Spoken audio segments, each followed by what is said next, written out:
Here we're going to look at one of the concepts that people struggle with the most in chemistry, and that's this idea of moles and how we calculate moles. And people tend to overthink this, and this is the reason they struggle with it.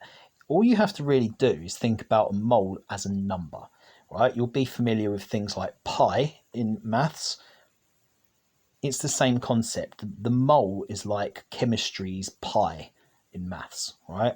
It is just a number, but it is a very big number, all right? And the reason we do it is because if you think that we're talking about very, very, very small things, when we try and do calculations and measure things up, it becomes very, very difficult to actually talk about it in terms of atoms. So we've got this concept of moles, which just makes these very big numbers a bit more manageable. And this is the number that is a mole. So this is what we call Avogadro's constant. All right, he didn't actually come up with the number, but he theorized it. So that's why it's named after him. And this is a huge number, 6.02 times 10 to the 23.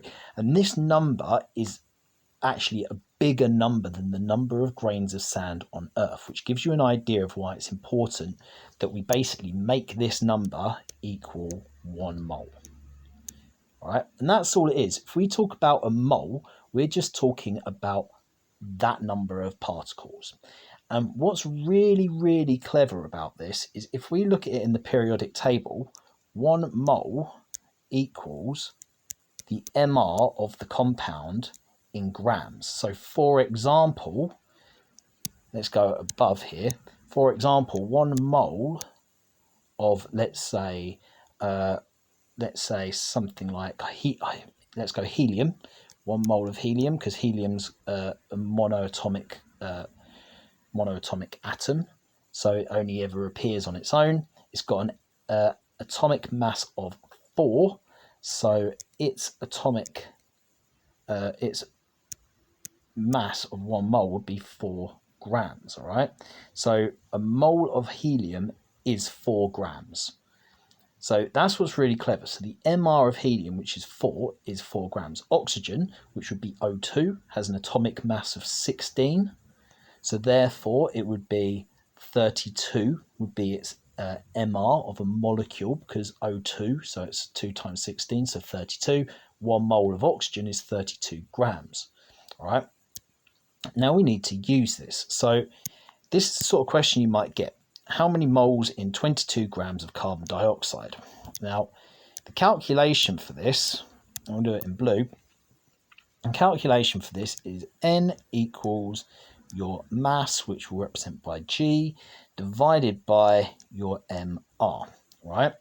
Now, in this question, I always like to jot down what I've actually got. So let's highlight what we've got. We've got 22 grams, which is our mass, but we've also got our MR because we've got the chemical formula. So underneath this, I'm going to put my grams. Let's go back to the pen. So my grams equals 22, but my MR I need to figure out. Now my MR is CO2. Carbon has a mass of 12. Oxygen has a mass of 16, but there are 2 oxygens, so it becomes 16 times 2. Now, if you do 16 times 2, 16 times 2 is 32, plus the 12, that equals 44.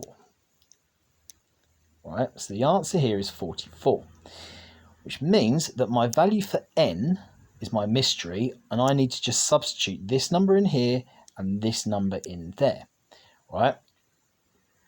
And in order to do that, and once I do that, what I'm going to get is 22 divided by 44. That's going to give me 0.5, and that's my number of moles. So that's 0.5 moles.